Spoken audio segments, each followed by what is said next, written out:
noite, shalom para todos vocês, boa noite aos nossos amigos, boa noite, que seja um grande shalom, no nome de Yeshua HaMashiach. Eu tentei, nessa semana, pelo menos eu estava pensando em trazer uma parashiot, uma porção da Torá, das Escrituras, e eu quero me organizar para nós estar estudando as parashiot, tá? É, para o nosso elevo espiritual. Vivemos os dias que precisamos nos apegar muito com a Torá, precisamos nos apegar com as Escrituras, mas primeiro eu preciso aqui contextualizar para algumas pessoas, ajudar a entender de uma forma mais compreensiva sobre o tema Torá. Na realidade, o que é Torá? Né? Não sei se o som está saindo legal aí. Se tiver baixo, vocês me falam.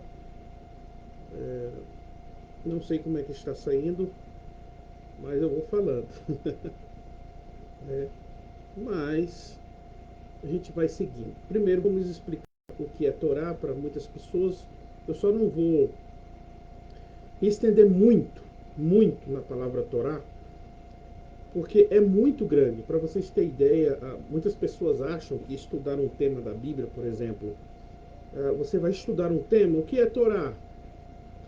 E às vezes as definições lexicográfico, as definições do léxico,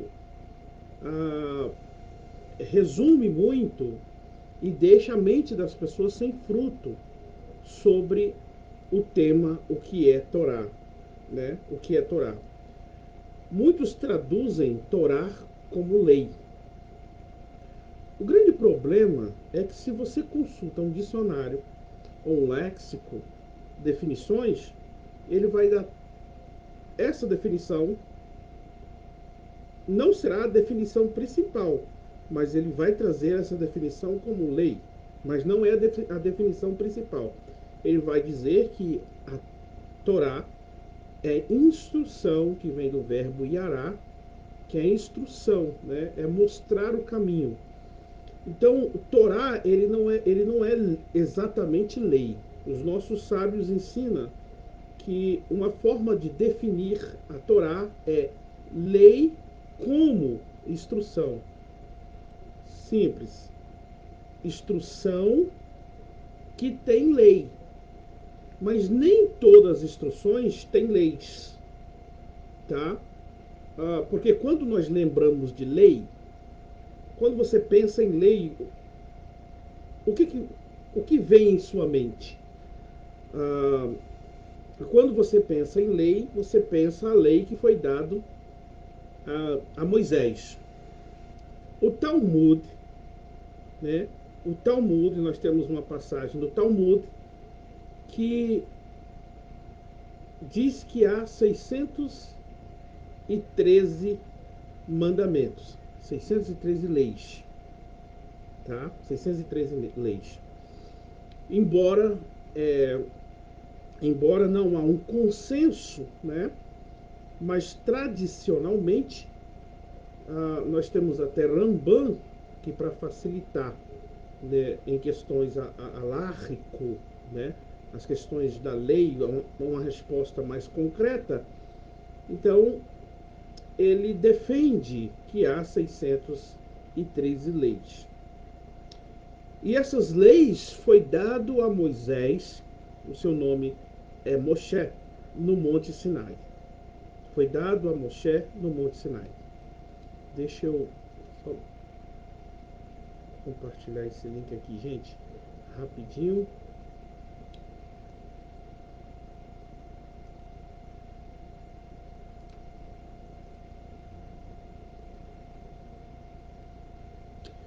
Então, quando você pensa em lei você pensa nos 613 mandamentos, ou seja, a lei que Deus entregou a Moisés. Quando eu falo Torá, Torá é uma palavra bíblica que foi traduzida por lei. Então, muitas pessoas, quando falam de Torá, logo eles pensam em lei. Mas a lei que Deus entregou no Monte Sinai. É por isso que eu digo que quando você estuda muito resumido, você não consegue pensar sobre o assunto. Você não consegue abranger sobre o assunto, né? Então, só que a palavra lei, essa palavra, né, Torá, que é traduzida por lei, ela não, ela não é exatamente leis conforme é traduzida. Por quê? Porque Torá, a princípio, Torá é o nome que se dá para o Pentateuco.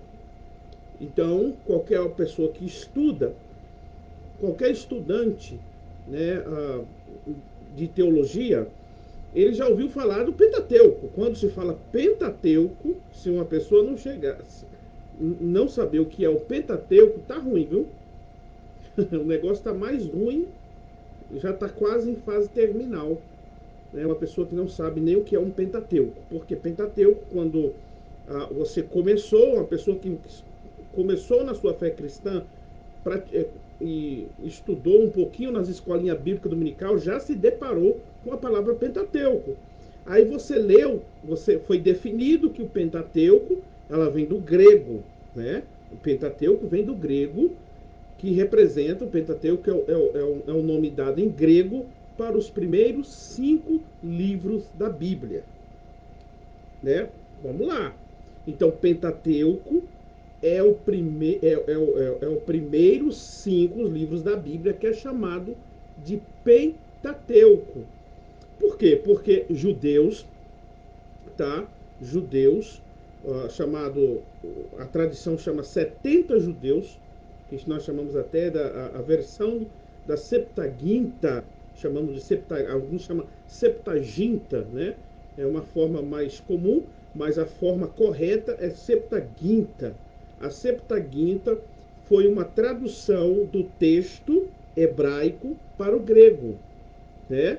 Então, o Antigo Testamento, os 5 primeiros livros da Bíblia, ele foi traduzido do hebraico para o grego, e essa tradução chama-se Septaginta, que as pessoas chamam de Septaginta, e nós chamamos essa Septaginta de Pentateuco, né? Na realidade, a Septaginta, ela não é só o Pentateuco, é praticamente todo a primeira aliança, como os primeiros ciclos da Bíblia, os livros históricos, os livros poéticos e os livros proféticos, né?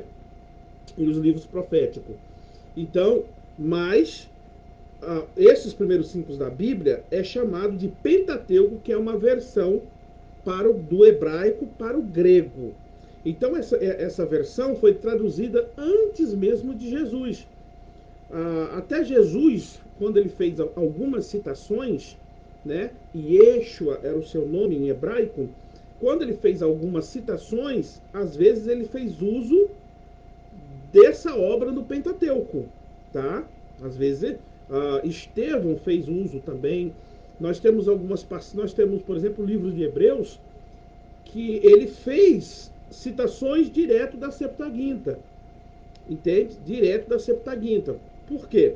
Porque no grego, se eu não me engano, está no Salmo 45, que diz lá: um corpo me preparaste. O livro de Hebreus diz: um corpo me preparaste. Só que quando você vai para o hebraico, para o texto que o livro de Hebreus ele traduz, que ele cita, tá: a minha orelha furaste, e não um corpo me preparaste. Mas o escritor aos Hebreus, ele fez uma citação, dizendo, do mesmo versículo que está: minha orelha furaste, né? As minhas orelhas furaste, e ele colocou como um corpo me preparaste. Entende? Um corpo me preparaste. Da onde que ele tirou essa fonte? Ou ele errou na citação, houve um erro, ou houve uma adulteração, tá?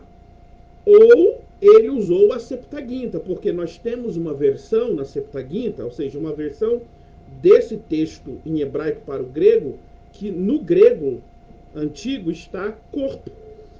Ou seja, o escritor aos Hebreus, ele usou não o hebraico. Bom, a teoria é o seguinte: ou ele usou um hebraico mais antigo, que estava corpo, ou ele fez uso da Septuaginta do grego, que estava lá, um corpo me preparaste. Então, esclarecendo para você que no Novo Testamento há citações direto da Septuaginta. Vamos lá, para o que nos interessa. Então nós temos os primeiros 5 livros da Bíblia, que é chamado de Septuaginta, né? Ou Pentateuco, vamos colocar assim. Pentateuco. Esse Pentateuco, em hebraico, é chamado de Torá. Entende? Torá. Então, a Torá é chamado de Pentateuco. Então, a Torá também faz referência não a 613 mandamentos. A Torá faz referência aos primeiros 5 livros da Bíblia. Semelhante quando você pensa em Pentateuco. Quando você pensa em Pentateuco, você não pensa em lei exatamente. Quando você pensa em Pentateuco, você pensa nos 5 primeiros livros da Bíblia, né? Livro de Gênesis, Êxodo, Números, Levítico, Deuteronômio, né? Você pensa nesses primeiros 5 livros da Bíblia. A palavra Torá também é a mesma coisa. Quando você pensa em Torá, a palavra Torá, que na realidade você vai confundir muito com lei. Por quê? Porque já é popular. Já é popular. As pessoas, a gente, se você, existem terminologias, se você não estudar a fundo, você vai assim, inconscientemente, você segue o que está na cartilha, o que as pessoas pensam, a forma comum de pensar sobre o assunto. Por isso que, quando vai se estudar algo, você tem que, tipo assim, existe situações, textos, quando você vai estudar algo, você tem que se desarmar. Existe um tempo, ou existiu um tempo na minha vida, e eu acredito que estou nesse tempo, que eu estudando desde meus muito jovem, rapazinho novo, estudando as escrituras, estudando a Bíblia, estudando a palavra, né? Você já estabelece o conhecimento como algo fixo. Nossa, entendeu? Se alguém te perguntar, você já tem a resposta na hora. Só que tudo que você aprendeu, às vezes você aprendeu de uma forma rasa e tudo dentro de um pensamento ocidental, de um pensamento aportuguesado, ou seja, no termo da língua portuguesa. Você entende? Então você já estabeleceu termos teológicos, fundou termos teológicos e você acha que é inabalável. Quando você começa a adentrar um pouco mais fundo, ou começa a ser pelo menos questionado, porque alguns, por ele mesmo, ele começa a cavar e começa a descobrir e ter novas percepções sobre a questão. Ele vai parar e vai dizer, peraí, esse texto aqui não foi escrito em português, isso aqui não, que eu estou vendo aqui, existe algo a mais. Alguns vai descobrindo assim, outros vai descobrindo quando ele é questionado. Ele é confrontado por alguém que exige dele definições mais corretas dentro dos originais, que ele saia do anacronismo, tá? Do anacronismo. O anacronismo é quando você pega, você está lendo um texto, por exemplo, a ideia de amor. A ideia de amor. Será que a ideia de amor na Bíblia, dentro do contexto bíblico, é a mesma ideia de amor que nós estamos acostumados, segundo a nossa cultura, segundo a nossa visão? Isso se chama anacronismo. Quando você olha, você lê a Bíblia, aí você está lendo pela tradução a ideia de amor. Uma ideia de amor. E você interpreta tudo aquilo segundo a visão e experiência de vida que você tem. Então, isso chama-se, você acaba fazendo uma exegese. Exegese, porque existe a exegese. O trabalho da exegese é diferente da exegese, da exegese.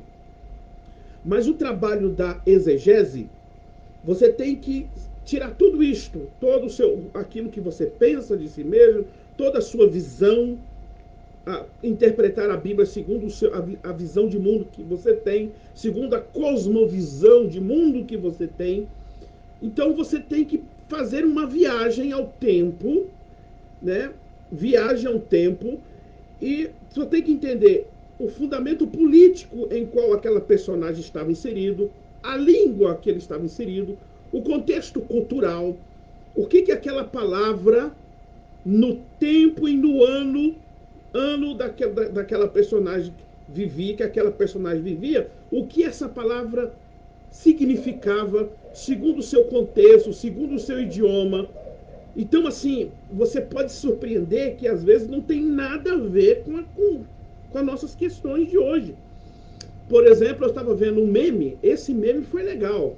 Faz muito tempo que eu vi esse meme, mas foi muito legal. Quando Salomão, ele elogia a sua amada como as éguas da carruagem de Faraó. Aí eu estava vendo um meme de um jovem que estava paquerando uma moça. E ele estava. Aí ele usando o meme, o jovem usando a mesma expressão, chamando a jovem de égua das carruagens de Faraó. Observe, preste muito atenção, que é isso que nós chamamos de erro de anacronismo, tá? Quando você comete esse tipo de erro de anacronismo, se torna um problema. Porque, veja, na nossa cultura, você chamar uma jovem de égua, você comparar uma jovem com égua, não soa muito bem. É meio estranho, né? É meio estranho você, né? Isso vai dar problema, pode até dar problema, né? Você é linda como aquela égua. Meu Deus, né? Pois é. Só que observe, é isso que eu estou dizendo. No tempo do rei Salomão, né? Esse elogio que ele teceu à sua amada era algo cultural, não era estranho para ela, era honroso para ela. Entendeu? Então, erros que cometemos, muitos erros, por querer entender a Bíblia segundo a nossa cultura, e nós não nos importamos em aprender, em aprofundar nessas coisas. Entende? E é por isso que cometemos muitos erros ao estudar a Bíblia, ao estudar as Escrituras. Cometemos erros demais, muitos erros. Muitos termos teológicos erram, entende? Outro erro que nós cometemos, erro muito grande que cometemos, é não entender o pano de fundo judaico, independente se nós analisamos em grego. Eu sou um acadêmico na área do grego, né? Eu estudo grego, porém, eu estudo grego. Eu tenho formação no grego, tá? Nosso professor fala, agora vocês são autoridades em grego, vocês são cientistas em grego. Entende? Mas eu sei, por formação, que o fundo de pano histórico não é grego. Então, quando eu faço uso do grego, eu tenho que tomar cuidado para eu não pegar a cultura grega e interpretar o texto segundo uma cultura grega. Por quê? Porque o texto não está sendo escrito dentro da cultura grega. O texto foi escrito dentro de uma cultura judaica. Todos os escritores, tirando Lucas, eram, eram judeus praticantes da Torá, praticantes da Torá. Eram judeus que iam, eles só pararam de ir na sinagoga quando a igreja passou a ser perseguida por alguns judeus fanáticos, e pararam de frequentar o templo em Jerusalém quando ela foi destruída no ano 70.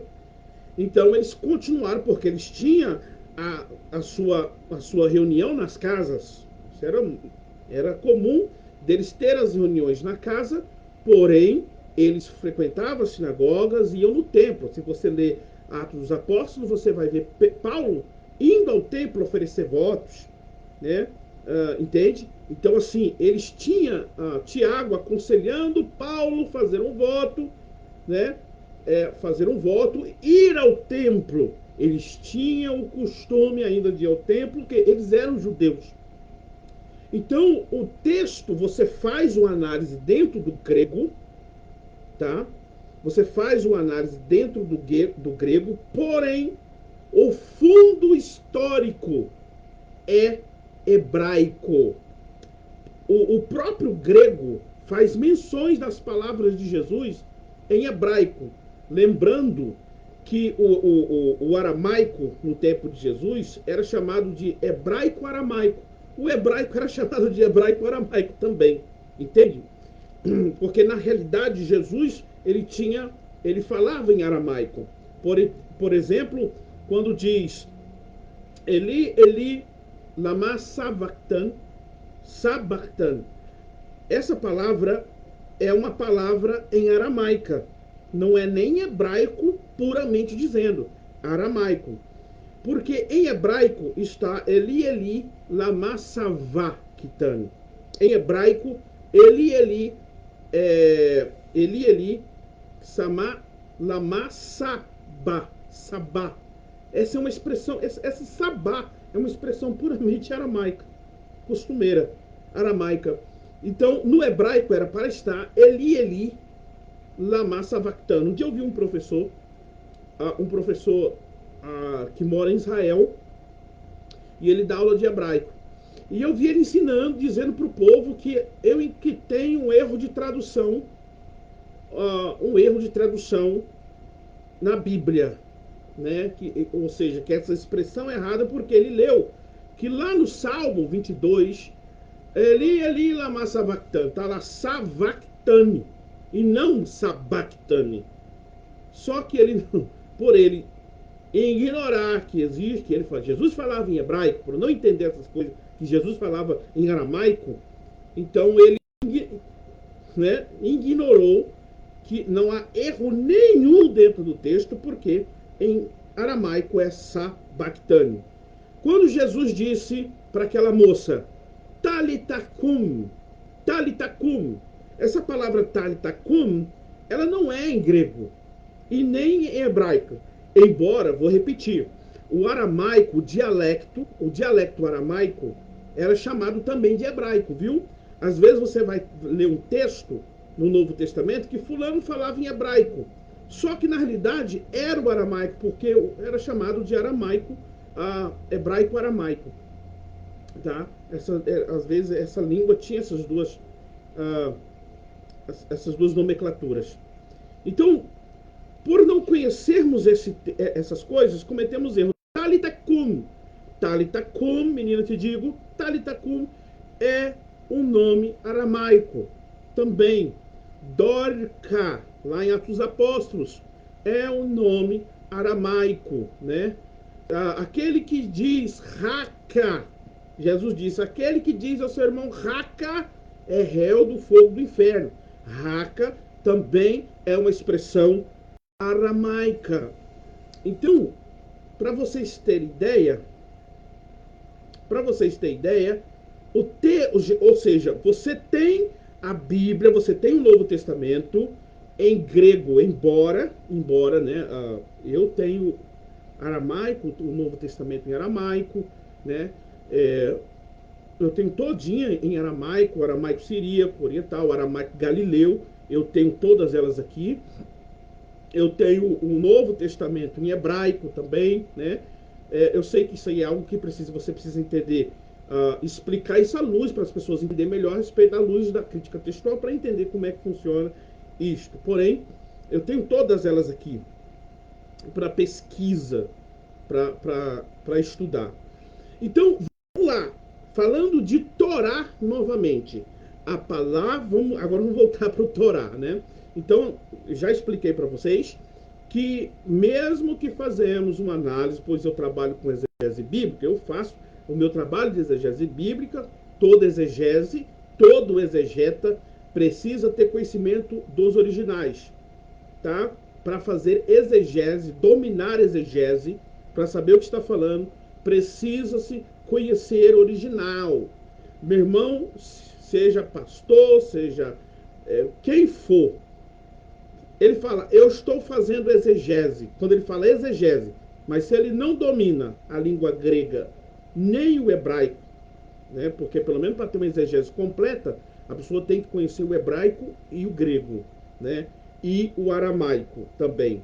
Então o que acontece? Para ter uma exegese mais completa, né, fazer uma exegese, porque a exegese primeiro domina-se a gramática, depois você vai entender as aplicações históricas e assim por diante, tal, tudo aquilo que requer para você fazer uma interpretação exegética. Agora, quem não domina hebraico, quem não domina grego, quando ele fala exegese, é só para falar bonitinho mesmo, mas ele, na prática ele não sabe fazer exegese, entende? Então eu prego qualquer coisa, eu leio e penso que é aquilo e vou pregar, porque a exegese é você, assim, eu vou assim simplificar para você a exegese, porque se você pegar um livro teológico, o que é exegese?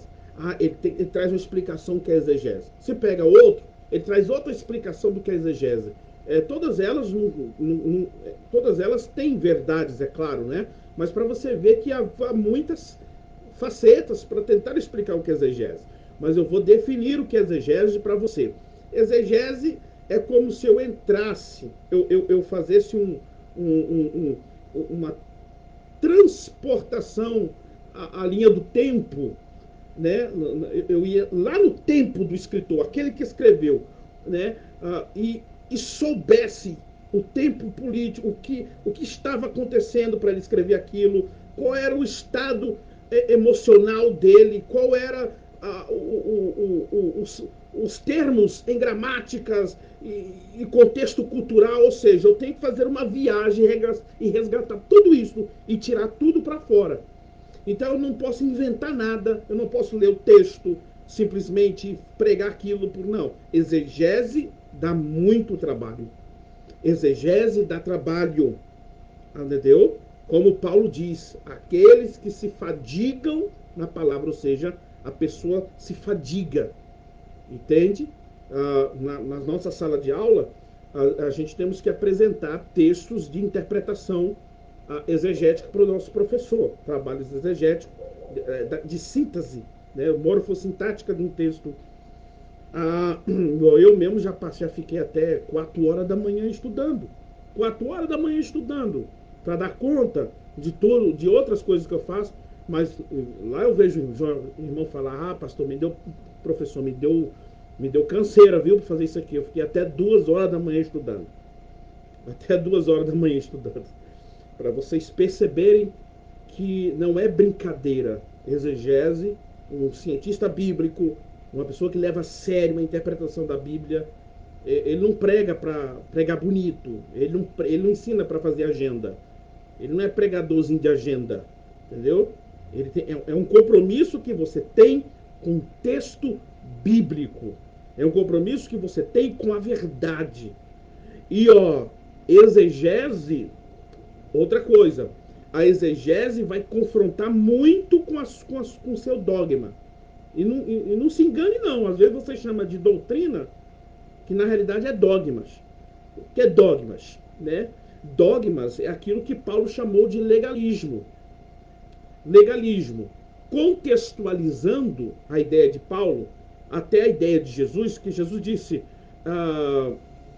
fariseus, né? Falou contra os fariseus, que a vossa tradição ou seja, a tradição de vocês, né, daquela turma que ele estava falando ali, invalida a palavra de Deus.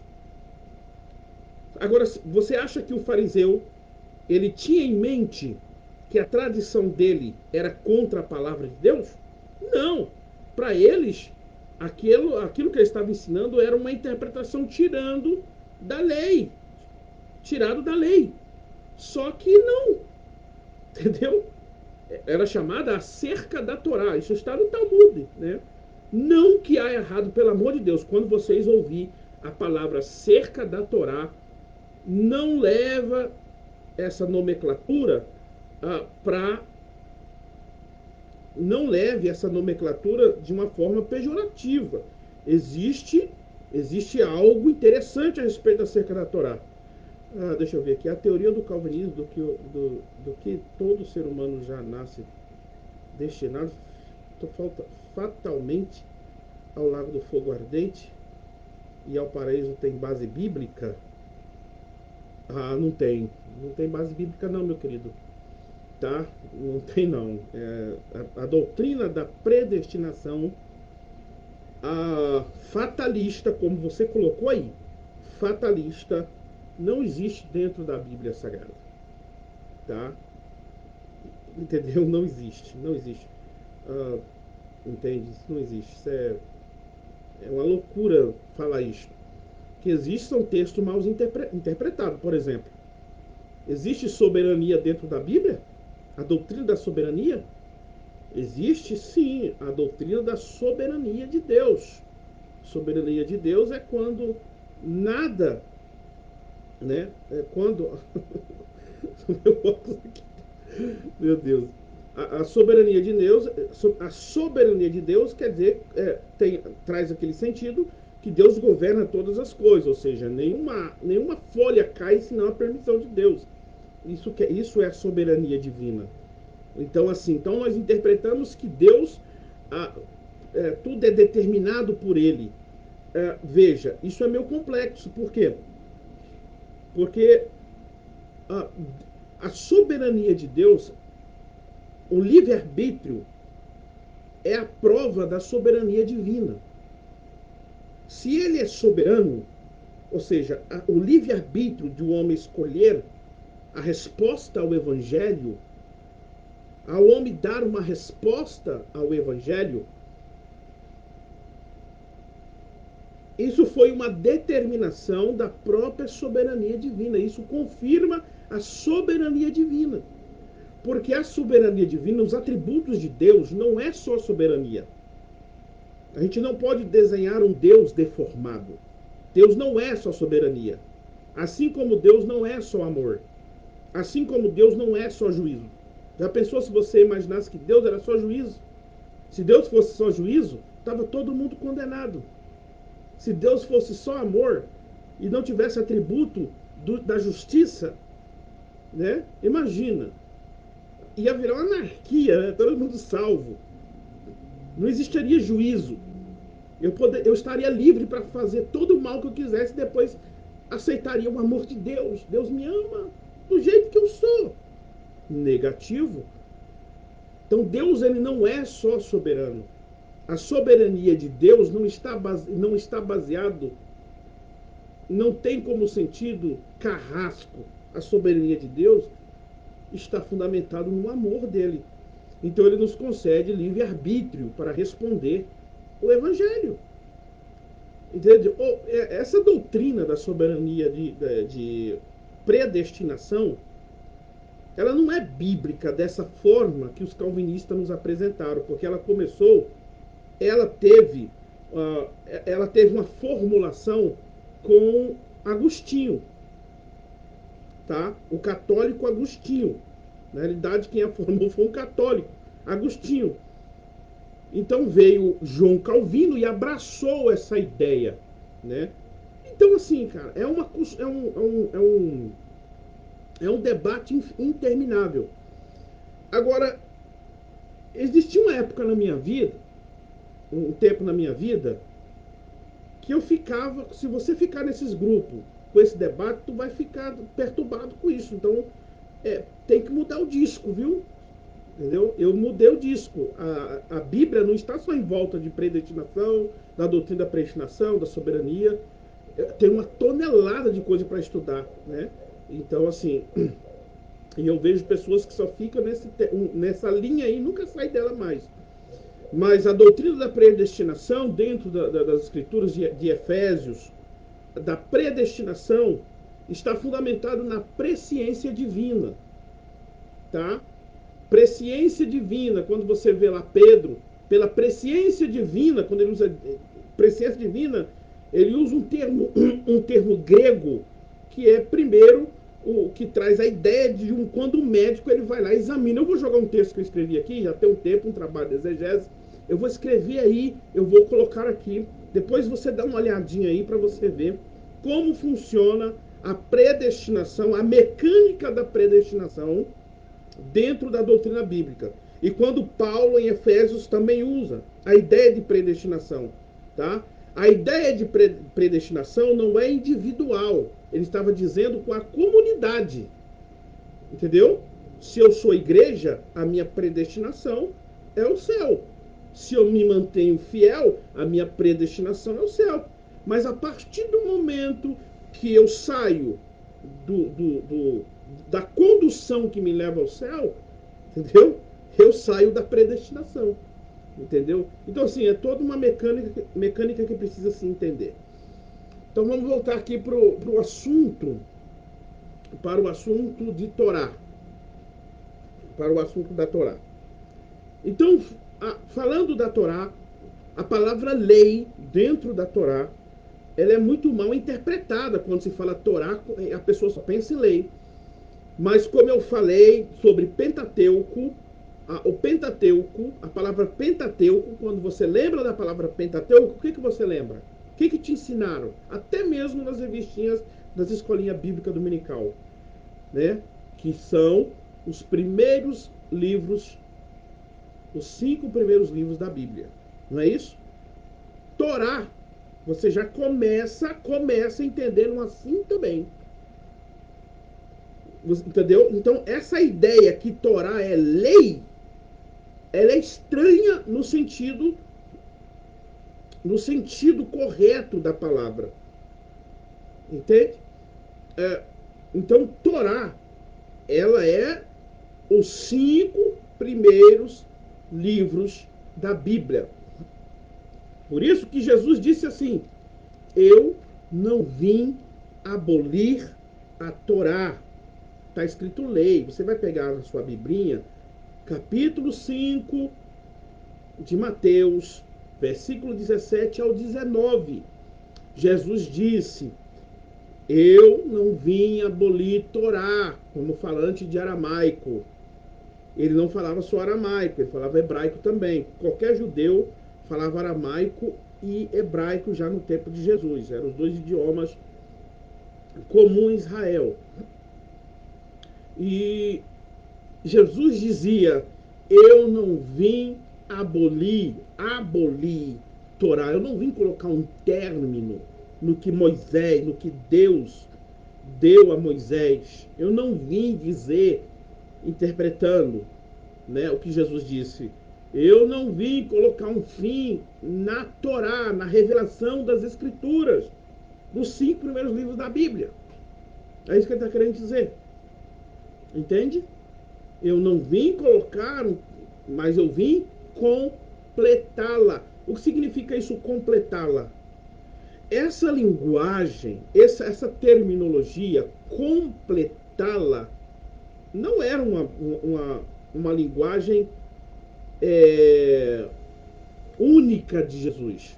Essa era uma linguagem rabínica. Entende? Eu que não preparei um estudo aqui, mas depois eu vou mostrar para vocês no Talmud, na Mishnah, tá? Toda essa ideia dos rabinos antigos que diziam que um rabino, quando ele ensina errado a Torá, que tal mandamento não precisa se obedecer mais, quando ele pregava contra a Torá, eles diziam que tal fulano estava abolindo a Torá. Entendeu? Ele estava abolindo. E quando ele ensinava os seus discípulos, quando ele ensinava os seus discípulos, ele ensinava os seus discípulos e, e as cumpria, eles diziam, ele está completando a Torá. Ele está trazendo a Torá, fazendo a Torá plena, fazendo a Torá conhecida. Então, as expressões de Jesus estão dentro do seu contexto cultural judaico. Né? É isso que ele queria dizer. Eu não vim abolir a Torá, mas eu vim completá-la. Resumindo, eu vim ensiná-la. Você quer ver como a ideia, a semântica de completar, cumprir, completar, é ensiná-la? Você quer ver? Vamos ler. Versículo 19. Versículo 19 já deixa claro no versículo 19. No versículo 19 diz assim, ó, eu vou ler para não ficar parafraseando. Vamos ler ao pé da letra o que Jesus disse, né? Diz assim, ó, capítulo 5, deixa eu ver aqui. Diz assim, ó, de sorte que qualquer que violar um desses mais pequenos mitzvot, né, mandamento, e assim ensinar os homens, será chamado menor no reino do céu. Porém, aquele que os cumprir e ensinar, será chamado grande do reino dos céus. Observou que aqui ele não está falando dele, está falando aquele, pronome demonstrativo. Aquele que as cumprir e a ensinar, será chamado maior no reino do céu. Ensinar o quê? Do que ele estava falando? Vamos ler no versículo 17. Não cuideis que eu vim destruir a Torá ou os profetas, mas eu vim cumprir. O que é cumprir? Cumprir é colocar em prática o que os mandamentos ensinam e a ensiná-las. Ensiná-las ao próximo. É isso que Jesus está ensinando. Agora veja, agora temos aí, como diz o povo, temos um abacaxi para descascar. E grande. Por quê? Porque os teólogos estão dizendo que Jesus veio abolir a lei. Jesus é tão maravilhoso que, né, pelo Ruach HaKodesh, pelo Espírito do Eterno, ele já viu o futuro. As teologias, já imagina, 2000 anos atrás, vendo as formas teológicas, dizendo a lei foi abolida. Aí ele já disse assim, ó, eu não vim abolir. Parece que ele está dando uma resposta já escatológica, uma resposta futurística, né? Eu não vim. Imagine se ele dissesse que vinha abolir a lei. Meu Deus, né? Se ele dizendo que não, se o próprio mestre Jesus dizendo que não veio abolir a lei, aí você vê piroleta para todo lado de teólogos, de revistinhas de escolinha bíblica dominical, né? Porque é algo já bem repetitivo, né? Quando fala de lei, é aquela mesma cartilha que você já sabe para onde que vai chegar, né? Tem pessoas que querem debater, meu irmão, a gente já sabe de cor, porque eu mesmo era um que usava todos esses contextos de carta de Paulo, e vamos lá e tal, cá, todo esse contexto, mas você percebe que já não tem nem lógica em dizer que a lei foi abolida até mesmo pelas palavras de Jesus, pelas palavras de Cristo. E não tem nem lógica. Por quê? Porque quando Paulo ele escreve que toda a escritura é inspirada por Deus. Quando Paulo escreve essas palavras, não existia evangelho escrito. Tá? Não existia evangelho escrito. Existia as escrituras de Moisés, eles faziam uso dos textos da Torá, dos profetas, entendeu? Das profecias, das escrituras. Quando ele diz todas as escrituras, ele estava dizendo de todas as escrituras da primeira aliança. Não existia ainda toda essa estrutura que nós chamamos de Brit Hadashah. Brit Hadashah é nova aliança. Bom, embora a palavra Hadashah ela pode ter dois sentidos semânticos, tá? Dois sentidos semânticos. Pode ser nova como renovada.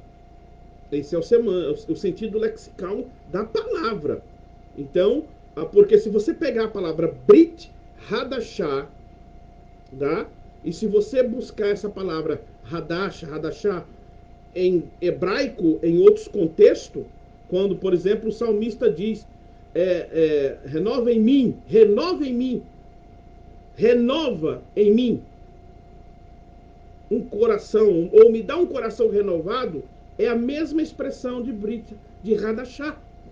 Então, ou seja, a mesma palavra Hadashah, que pode, ou seja, Brit Hadashah pode ser traduzida como nova aliança ou aliança renovada. Uma aliança renovada. E nós não podemos confundir aliança com as escrituras. Mesmo que essa aliança foi feita dentro de um contexto escriturístico. Mas aliança com escritura é duas coisas diferentes. É como eu dissesse, você dissesse, eu vou renovar a minha aliança com a minha esposa. Aconteceu um monte de coisa aí, uns anos se passou um monte de coisa, e fazer uma nova aliança, entendeu? Com a sua esposa. Claro, né? Claro, com, vamos colocar assim, com algumas coisas que precisam ser revistas, melhorando algumas coisas, ampliando algumas coisas, e assim por diante. Porém, a palavra Brit Hadashah, a palavra Brit é aliança. Hadashah é nova ou renovada. Então, o Novo Testamento em hebraico chama-se Brit Hadashah. Então, Brit, nova, aliança ou aliança renovada. Então, quando Paulo escreveu que toda a escritura é inspirada por Deus, ainda não existia Brit Hadashah no sentido escriturístico, como os apóstolos ensinavam, oralmente, porque esse era um costume semítico, você sabe disso. Oralmente, os judeus, os semitas, os tempos antigos, os povos eram bons em passar o conhecimento oralmente, né?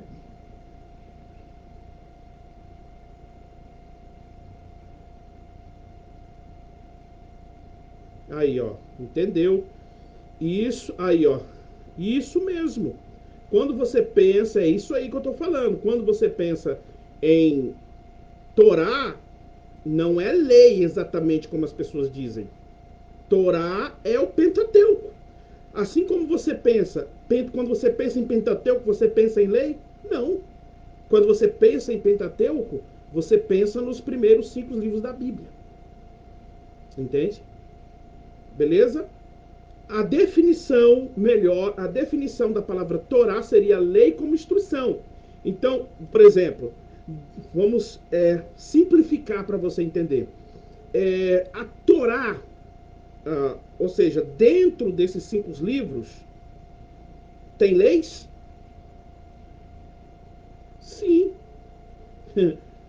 tem leis. Mas é todo lugar que tem lei? Não. Existem lugares que tem leis, a qual o Talmud, o grande codificador da Torá, que foi Maimônides Rambam, né, separou, diz que havia 600, dentro desses textos, desses livros, há 613 mandamentos, que chamamos de mitzvot. Temos Rukim também, né, e assim por diante. Depois eu posso passar aqui todo o significado no hebraico, dando seu sentido para você entender o aspecto, como os mishpat, os mishpatim e assim por diante. Luquinhos, Patinho e assim por diante. Não, essa teoria aí, não. A teoria do calvinismo de que todo ser humano já nasce destinado, todo mundo já nasce destinado. Não, não, não. Ninguém nasce destinado ao lago de fogo. Ninguém, destinado não, né? Destinado ao lago de fogo não. Entendeu? A pessoa, o lago de fogo é uma escolha da pessoa, a escolha do pecado. Quando ela vai se tornando consciente do pecado, ela vai escolhendo o pecado, então ela vai conhecendo o pecado, né? Ah, por que eu não digo que é assim um destinado? Porque eu acredito que quando a pessoa é destinada, isso está além do poder de escolha dela escolher. Entende? Não, você está destinado. A predestinação fatal, fatalista. Porque nós temos um tipo de predestinação dentro da Bíblia, mas não dessa forma fatalista.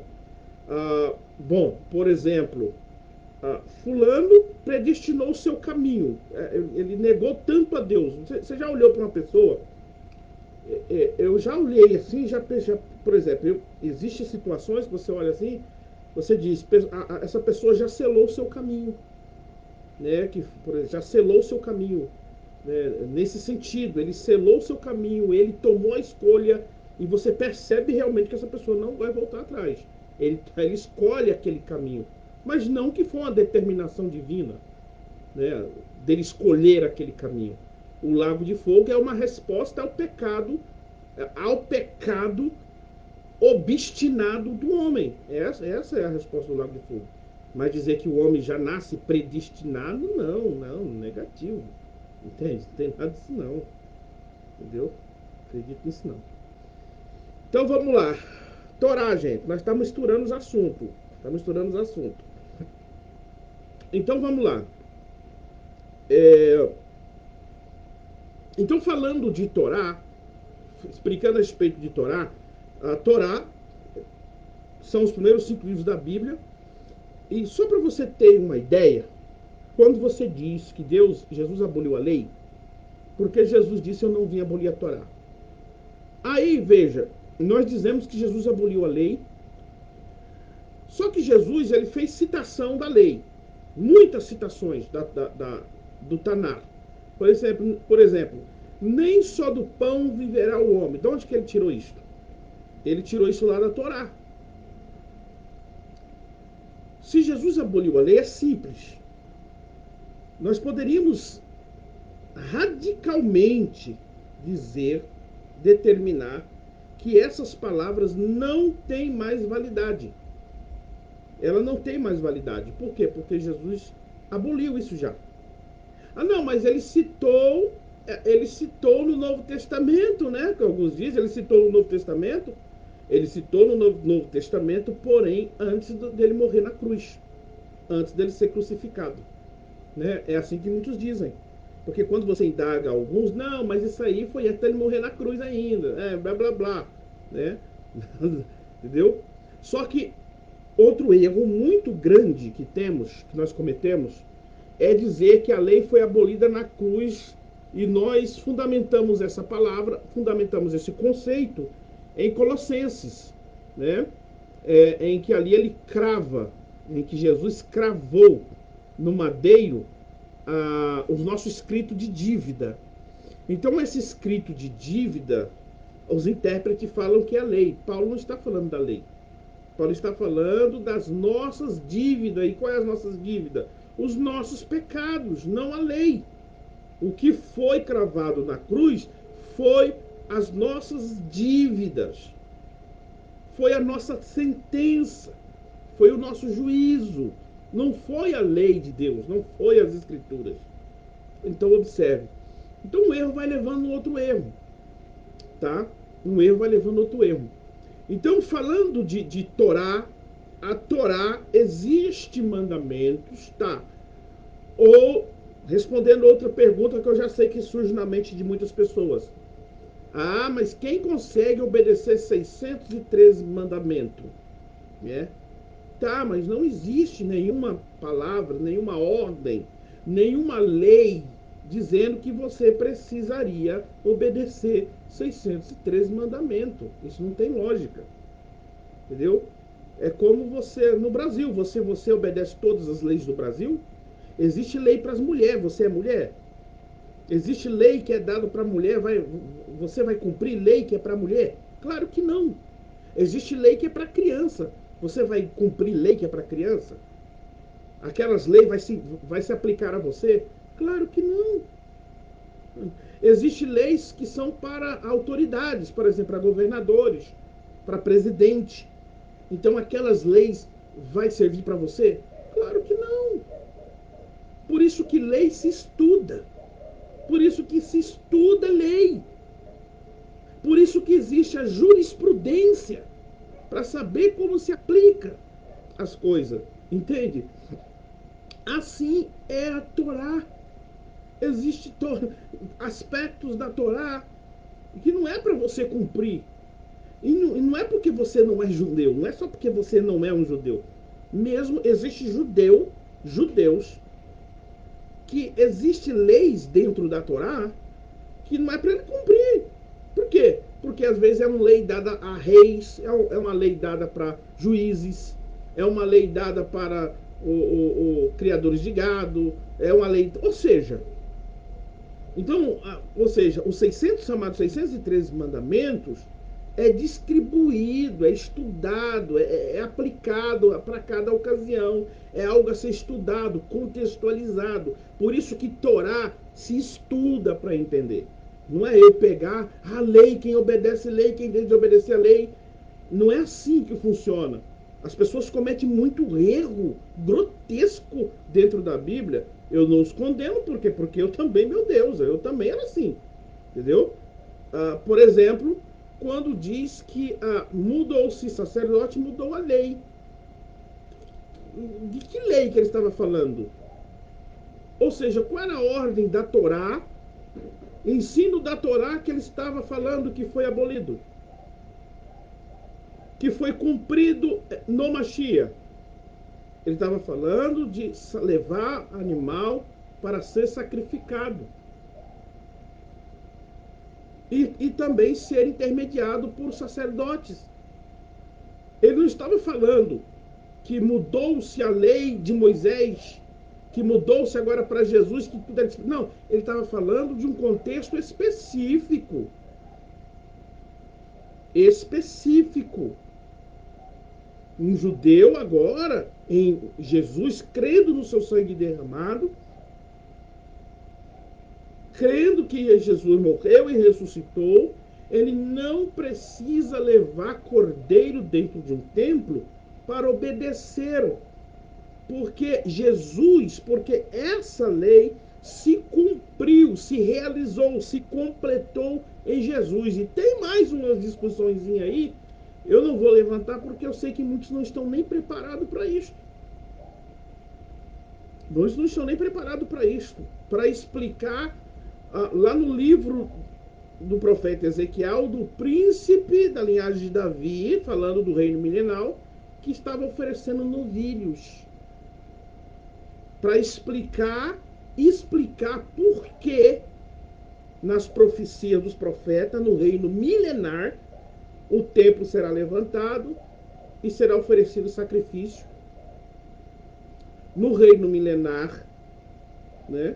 Por exemplo, as pessoas dizem que a festa de Sukkot, chama Meod, que é um encontro que Deus tem com o seu povo, dizem que as festas do tabernáculo, tudo isso acabou, foi abolido, tal, né? Aí os profetas dizem, o Shabat foi abolido, aí os profetas dizem que os povos terão que, né, ir lá em Jerusalém, adorarão lá em Jerusalém no dia de Shabat e comemorarão com os judeus as festas dos tabernáculos. Ou seja, é algo é algo estranho, porque Jesus morreu, segundo a teologia, para acabar com tudo isto. Porque tudo isso era legalismo. Mas só que os profetas vêm profetizando a restauração de tudo, justamente isso. Que as pessoas cumprirão plenamente as leis do Eterno, comparecerão na festa de Sucote, guardarão o Shabat no reino milenar. Tá, aqui assim, ó, aqui eu estou jogando para vocês, eu estou jogando só assim, ó, aqui essas ideias aí, eu estou jogando só há muita coisa a ser desenrolado profundamente sobre o assunto. Mas não dá para mim aqui, para mim falar tudo sobre, colocar textos, mostrar texto para vocês agora, porque seria muita coisa. Mas, entende? Então veja, ok? Por exemplo, em Jerusalém já está tudo. Para você ter ideia, lá em Jerusalém já tem escola, a linhagem levítica, os que fazem parte da tribo de Levi, estão já sendo convocados, tá? Milhares e centenas de judeus da tribo de Levi já estão sendo convocados, reorganizados, provando a sua linhagem, estão entraram na escola levítica lá em Israel, uma escola, já estão sendo ensinados minuciosamente todas as tradições, toda a forma, segundo o que Deus passou para Moshe, segundo a tradição oral, tudo, para oferecerem novamente sacrifícios a Deus, tá? Sacrifícios a Deus. Estão restaurando tudo. Roupa sacerdotal, já a Arca da Aliança. Tem algo aqui, deixa eu dizer algo para vocês, tá? Eu, como tenho formação judaica e estudei, como estudo com rabinos com metodologia das yeshivas de Jerusalém, tá? Eu tenho formação acadêmica, eu presenciei muitas aulas, provações, documentais, vídeos, que as autoridades, o chefe da guarda, que guarda, o guardião de todos os utensílios, tá? Dos tesouros lá em Jerusalém, o rabino, ele diz que a Arca da Aliança foi achada, só que está em segredo. Isso não pode ser divulgado amplamente. Entendeu? Bom, isso são coisas de autoridades lá de dentro, rabínica, lá de dentro, tá? Que falaram isso. Foi eles que falaram isso. Então, você deixa com eles até que nível isso é verdade, né? Mas que é falado, tá? Já foram, isso aí nós vimos com nossos próprios olhos. O altar do Holocausto foi inaugurado lá, com vários judeus. Então, tudo está sendo preparado. As roupas sacerdotais, tudo está sendo separado. Tudo isso aí é para cumprir as profecias dos profetas. O templo vai ser reerguido, tá? Vai ser reerguido novamente. Isso, pelo que você vê, porque a Bíblia diz para nós olhar para a figueira, né? Então quem estuda já vai estar, quem estuda com ele já sabe como é que o negócio está se envolvendo rapidamente, como as coisas estão acontecendo, entende? As profecias vão se cumprir, estão se cumprindo, tá? Agora é óbvio que sacrifício de cordeiro, né? Sacrifício de cordeiro, a gente que crê no Mashiach, cremos no Mashiach, a gente sabe que isso é a anulação do sacrifício de Cristo. Só que o grande problema é que quando se fala de sacrifício de cordeiro, nem todas elas são sacrifícios para expiação. Entende? Por isso que eu falei para vocês que há muita coisa, quando vocês assustam quando fala de sacrifício, não sei do que, você já fica assustado por causa da anulação do sangue de Jesus. Mas nem todo sacrifício, nem toda oferenda no templo anula ou é algo que vai anular o pacto com Cristo. Porém, como eu falei para vocês, eu deveria dar uma aula, se mostrar provações para vocês entenderem como que funciona ou como pode funcionar essas questões pedagógicas para a nova geração que virá no milênio. Tá? Ou seja, os nossos sábios dizem que, por exemplo, os nossos sábios messiânicos que creem no Mashiach, mas eles apoiam a construção do templo. Eles dizem, esse templo aqui não substitui jamais a presença do Eterno, né? o sangue de Yeshua HaMashiach, o sangue de Jesus, mas será uma forma de pedagogia. Por exemplo, haverá uma geração que verão simbolicamente dentro desse símbolo essa realidade, ou seja, toda essa forma de sacrifício, de oferenda, que não é só sacrifício de animal, como algo simbólico e pedagógico que aponta uma realidade profunda e espiritual que é o Mashiach. Ou seja, como eu falei para vocês, é algo bastante profundo e precisa ter um tempo para nós falarmos. Muito cristão, muitos cristãos, como eu disse, mal entendido dentro dos textos. Existem muitos textos mal entendidos, tá? Mal interpretado. Isso começa pela falta de fundo cultural, que não, se não tiver o conhecimento, faz interpretação dentro da língua do idioma da língua portuguesa. Às vezes o idioma da língua portuguesa não passa o sentido correto. Por exemplo, um judeu, nos tempos de Paulo, quando ele lesse a passagem de Paulo em aramaico, em hebraico, entendendo em aramaico e em hebraico, obras da lei, né? Obras da lei.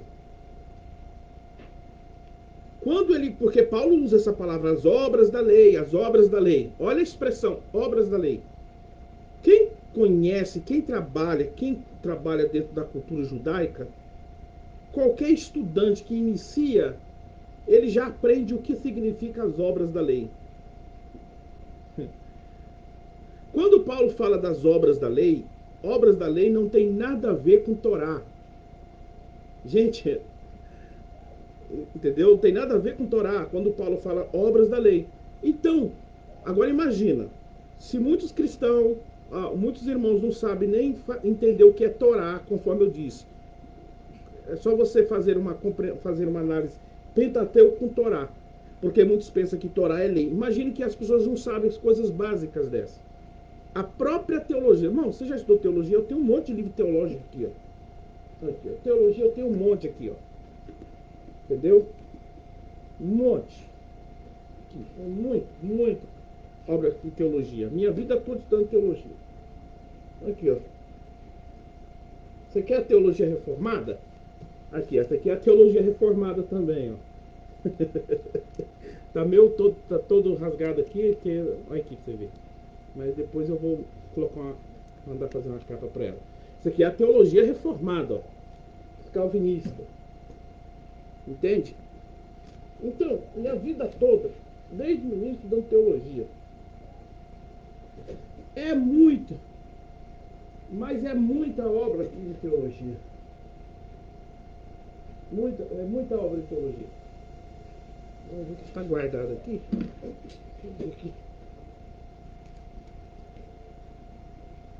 Isso aqui quando eu era menino na fé, ó. Quando eu era menino, um rapazinho bem novo. Ainda está guardado, tá todo sujo aqui. Olha, tudo. Ou seja, toda a minha vida estudando teologia. Sabe? Toda a minha vida estudando teologia.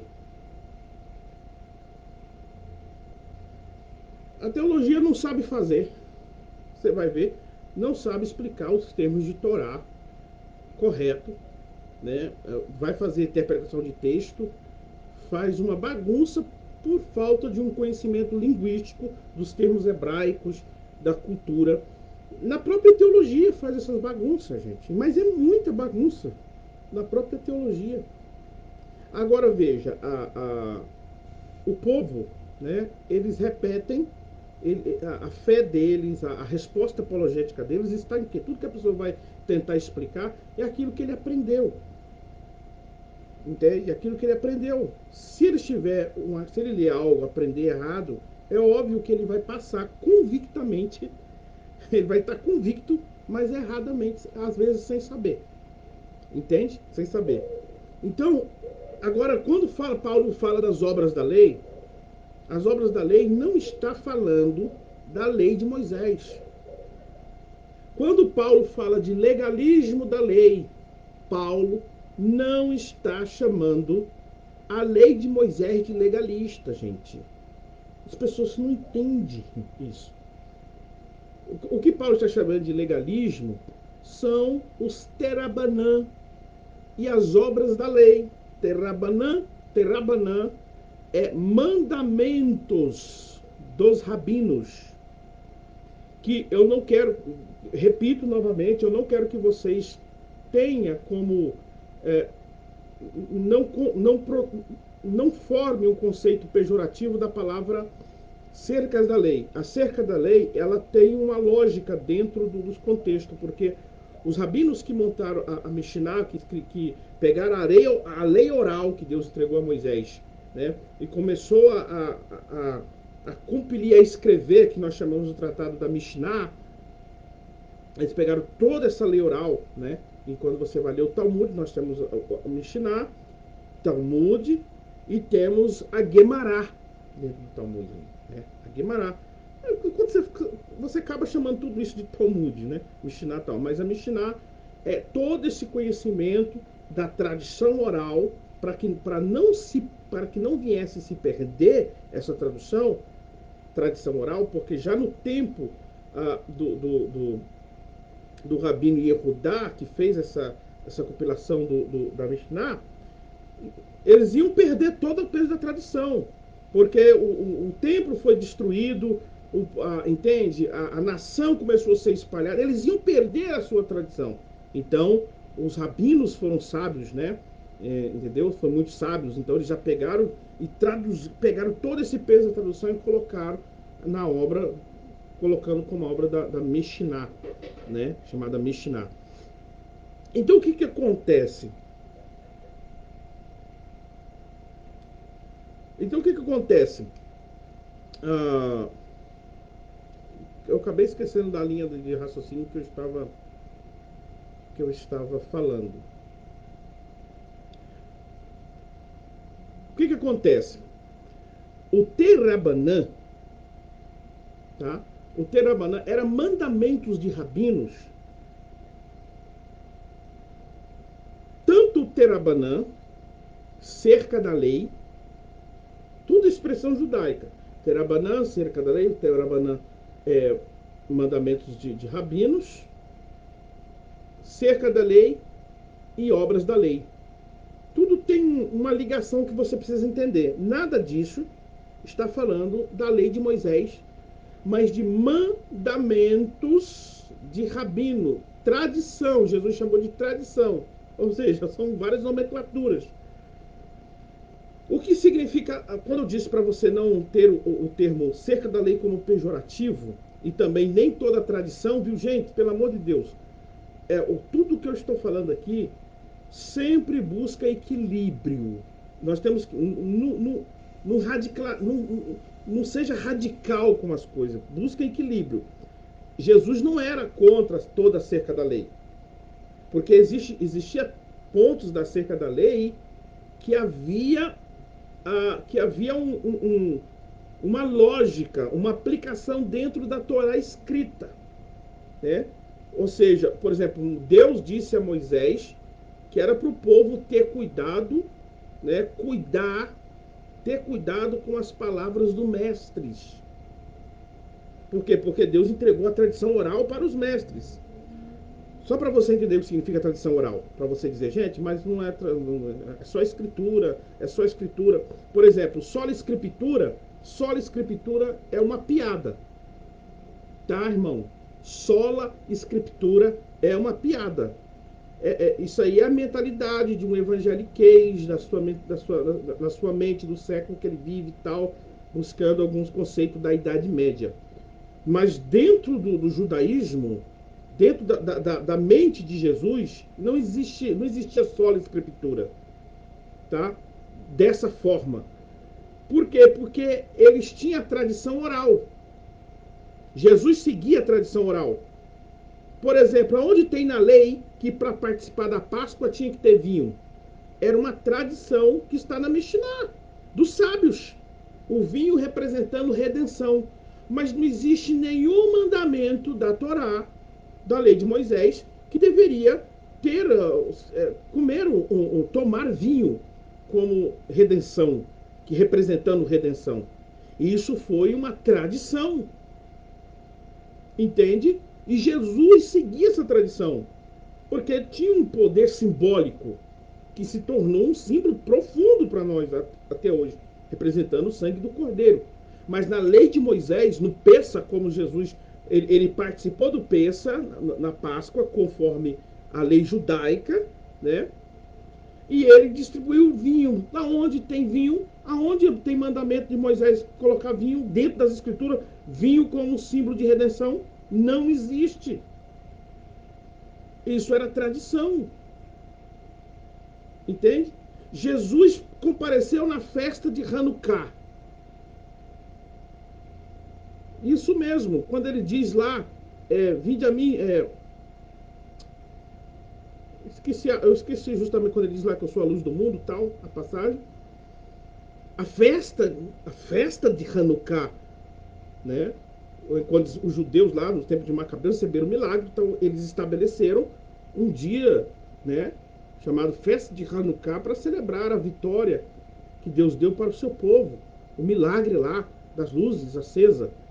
Jesus compareceu lá, mas no mandamento de Moisés não tem, ou seja, nem tudo, quando se fala de tradição, gente, nem tudo vocês devem ser radical, tem que ser equilibrado, tem que estudar.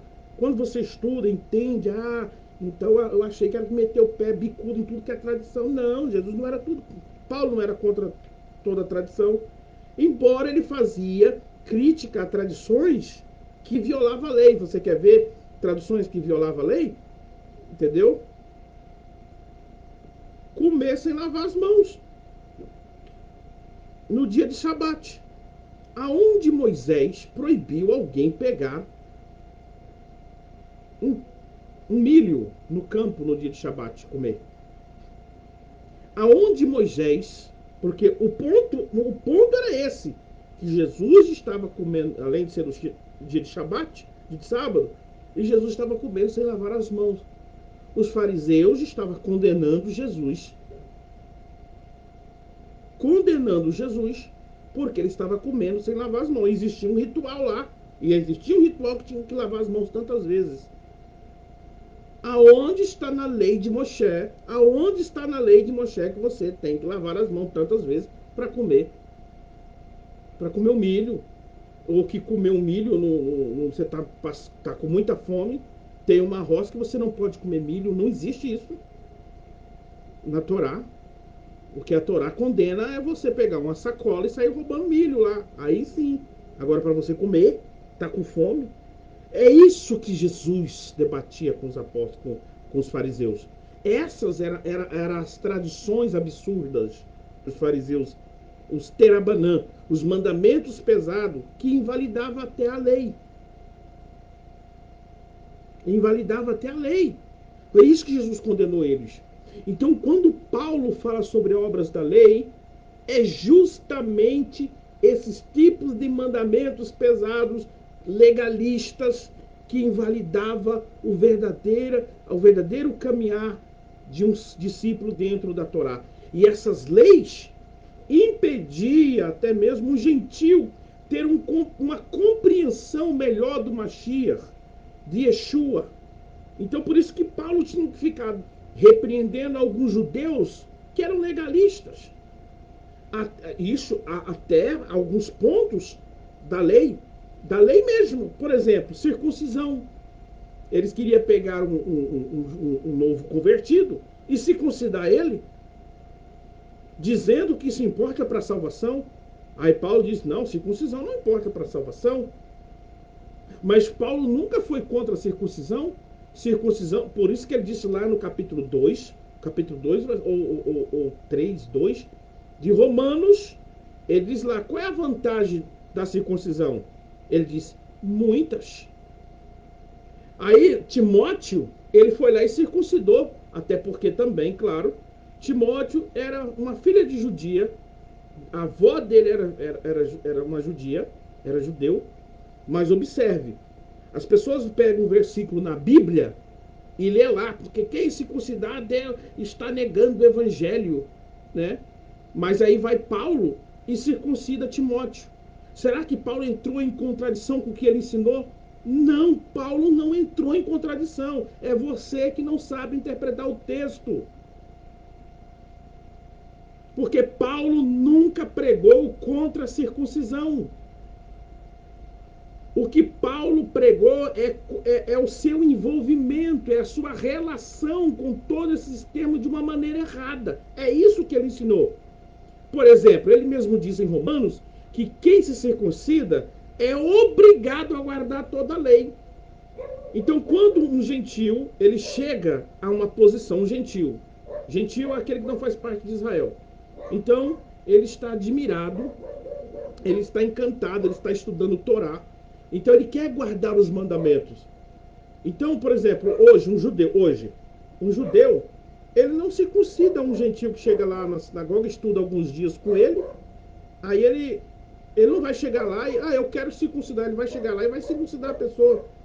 Um judeu, ele exige pelo menos um gentil para circuncidar alguém que quer se converter à religião dele, lá, né, seguir uma sinagoga, se converter ao judaísmo, né, até o judaísmo sem Yeshua.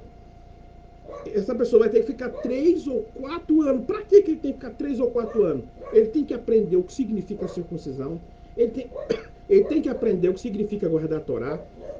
Ele tem que aprender as responsabilidades dentro da Torá que ele vai ter que guardar. Ou seja, é um peso. Por isso que lá no capítulo 15, os apóstolos dizem, não vamos colocar peso neles, porque eles nunca estariam preparados a guardar a Torá. Espera aí, gente.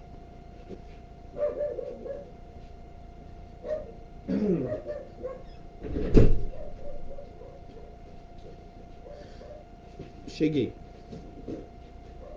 Então, os gentios, eles nunca estariam preparados a guardarem a Torá. Eles não estariam preparados. Então, o que os apóstolos fizeram? Né? Passaram mandamentos básicos para eles, entendeu? Que era não ter relações sexuais e tal, não comer carne sufocada, não praticar idolatria. Mas ele diz, leia o texto, que em cada cidade existia quem pregasse a lei de Moisés. O que Tiago diz lá? Que em cada cidade haveria uma sinagoga. E os gentios iam aprender aos poucos as leis de Deus. Então a batalha de Paulo era contra esse tipo de coisa. Pegaram o gentio, colocaram um peso no gentio que eles não estão preparados, eles não têm nem ideia. Eles não têm ideia. Olha como é que é o nascimento de um judeu, né? É totalmente diferente. Um judeu, principalmente os judeus na época deles, né? O judeu nasce num ambiente religioso, é circuncidado, aprende Torá desde menino. As escolas que nós falamos assim, escola secular, os mestres eram rabinos. Ou seja, a matéria para você aprender alguma coisa fora do estudo religioso, ciência, ou sei lá, outras coisas que eles estudavam, mas a matéria que eles tinham que estudar era a Torá. Eles tinham um jovem, quando chegava aos seus 13 anos de idade, ele já sabia todas as leis de cor, de cor. E tem gente que fica admirado de ver Estevão. Olha, o primeiro sermão, o sermão mais bonito e completo de Estevão. Estevão começou lá de Gênesis. Não, aquilo ali é típico de qualquer judeu. Típico de qualquer judeu. O judeu nasceu. Entendeu? Ah, mas o texto está dizendo, mas a Bíblia diz que Pedro, Tiago, João não eram pessoas indoutas, né? Gente, indoutas no sentido de ser um fariseu. Porque se nós vamos trabalhar aqui no contexto histórico, para um fariseu, ele chegava a um nível de poliglota, não, era muitas outras coisas. É no sentido da formação acadêmica de fariseu, que os fariseus tinham, tá, nas escolas rabínicas de Gamaliel, um vasto conhecimento. Por isso que Paulo era instruído daquela forma, né? Porque ele era um fariseu. Não sei se você sabe, Paulo disse, eu sou fariseu. Ele nem disse eu era fariseu, ele disse eu sou fariseu, filho de fariseu. O pai do apóstolo Paulo era um fariseu, porque ele diz eu sou filho de fariseu. Entende? Eu sou filho de fariseu. E quando o texto diz que Pedro, Tiago e João eram doutos, era em comparação com a formação acadêmica de um fariseu, de um erudito fariseu, né? Que estudava lá nas escolas de Hillel, Shammai, Gamaliel, entende? Então, é nesse sentido. Não é que quando diz que eles eram doutos, que eles não sabiam ler, que eles iam ler alguma coisa da Bíblia lá e ficar gaguejando. Não. Esses homens eram extremamente instruídos desde criança nas leis de Deus. Então eles conheciam toda a história de Moisés, ainda mais na época que eles viviam nas Parashiot. Todo Shabat se estuda a porção da Torá, texto a texto. Não é como os nossos cultos de hoje. Os cultos dentro da Torá, cantava lá um louvor, adoração de verdade, baseando-se nos salmos. Tinham seus louvores, adorando Hashem, e depois o estudo da Torá. Não era versículo, não. Eles liam porções, explicando versículo por versículo. Era rígido. E todo ano ele seguia o ciclo estudando toda a Torá. Terminava o ano, voltava de novo, ciclo de novo. Um judeu era extremamente ensinado. Então, o que você chama de leigo, entendeu? O que você chama de leigo eram falantes de hebraico, aramaico, que conhecia toda a sua lei e as suas tradições de uma forma profunda. Agora, quando se falava de um erudito, né, de um erudito fariseu que estudava na escola, óbvio que eram mais avançados, porque eles poderiam ter outras informações técnicas, como aprender um idioma, aprender uma ciência diferente e tal, ou seja, um conhecimento mais abrangente. Então, no Talmud, o Talmud revela que muitos, para ser formado a um rabino naquela época, tinha que ter um estudo pelo menos de 40 anos, no máximo, para ele se tornar um rabino, né? Então, o rabino tinha eram chamados de sábios, porque eles eram referência, eles tinham conhecimento, né? Por isso que Paulo, Shaul Hachalia, ele tinha um conhecimento muito vasto que vocês veem. Vocês não têm ideia que nos comentários que Paulo estava falando é a ideia que ele tirou da tradição oral, que nós chamamos da Mishnah, da tradição oral. Por exemplo, não sei se você já viu falar do Adam Kadmon, o segundo Adão. Você acha que a ideia, de onde que Paulo tirou a ideia do segundo Adão? Ele foi lá no céu, aí lá Deus revelou para ele a história do segundo Adão, que era Jesus. Rapaz, foi muito simples. Na tradição oral, na tradição da Mishnah, sempre falou, por exemplo, Zohar, tirando da tradição Zohar, baseado nas tradições antigas do povo de Israel, fala do segundo Adão, chamado Adam Kadmon, o homem primordial. Não sei se você sabe disso. Isso mesmo. Essa é a ideia ideia do segundo Adão já era algo que era comentado até mesmo antes da existência de Yeshua pela tradição oral entregada pelo povo. Agora é óbvio que a revelação assim, é todo esse poder de conhecimento, essa fonte de conhecimento foi sendo canalizado. Yeshua, Jesus, entendeu agora? Nada inventado que Paulo trouxe. Não, tudo isso agora ele está canalizando, entendendo tudo isso dentro da pessoa de Yeshua HaMashiach. Então, os rabinos hoje que têm esse conhecimento, ainda têm esse conhecimento. Por exemplo, muitos não creem em Yeshua, mas ele mantém o seu conhecimento profundo da sua tradição das coisas. Infelizmente, muitos estão cegos para reconhecer Yeshua. Mas o judeu, quando ele reconhece Yeshua HaMashiach Baruch Hashem, bendito seja ele. Quando ele reconhece Yeshua HaMashiach, ele começa a canalizar todo esse conhecimento, esse peso, essa profundidade da tradição oral, das escrituras, do hebraísmo, dos códigos da Torá. Não sei se você já ouviu falar dos códigos da Torá. E eles começam agora a canalizar, a entender na luz de Yeshua HaMashiach. Baruch Hashem. Bendito seja ele. Sim, a lei é santa e o mandamento é santo, justo e bom. Romanos 7:12. Baruch Hashem. Então é muita coisa que eu tinha que falar, o que eu tenho que falar sobre esse conhecimento profundo e maravilhoso. Eu tenho um canal no YouTube e eu vou começar a trazer estudos das Parashiot, trazer respostas para vocês entenderem esses termos dentro da cultura judaica, entendeu?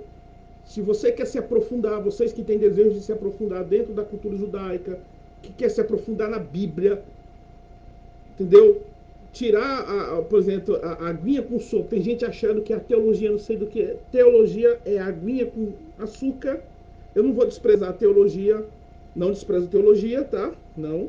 Mas tem gente achando que a teologia é coisa profunda. Teologia é sopinha com açúcar.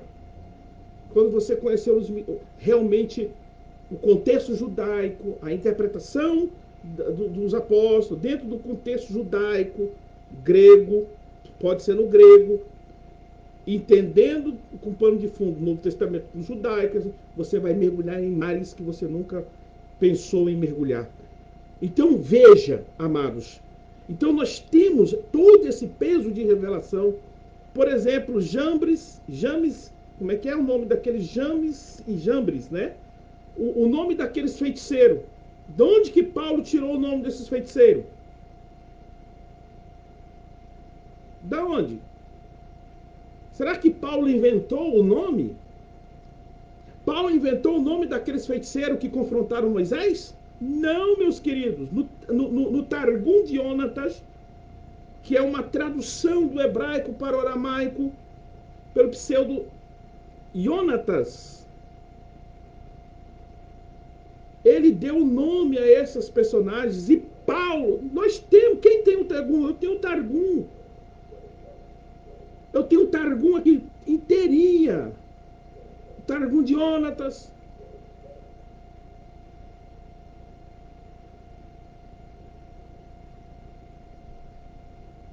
A tradução colocou o nome deles lá, de quem Paulo copiou, de quem Paulo pegou dele. Nós temos essas fontes.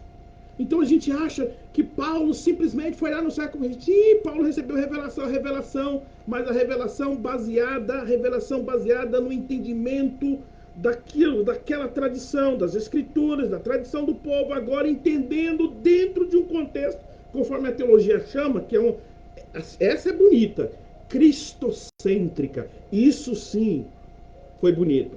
Ele entendeu a centralidade das coisas. Mas muitas pessoas não têm ideia dessas coisas, né? Não tem ideia. Então tá aí, meus queridos. Então entenda o que é Torá. E olha, existe mais coisa para falar sobre Torá, para você entender. Quando eu saí da Torá, do termo Torá, simplesmente dos 5 livros da Bíblia, depois eu vou fazer um comentário, vou trazer um comentário para você entender o que é a Torá nos profetas. Os profetas, tem Torá nos profetas? Os profetas são Torá? Sim, também são Torá. A Brit Hadashah é Torá? Sim. A Brit Hadashah é Torá? Sim, é Torá. O próprio Jesus é a Torá viva. O próprio Yeshua HaMashiach é a Torá viva. A palavra que se fez carne. Torá viva. A Torá que se fez carne. A Torá que se fez carne.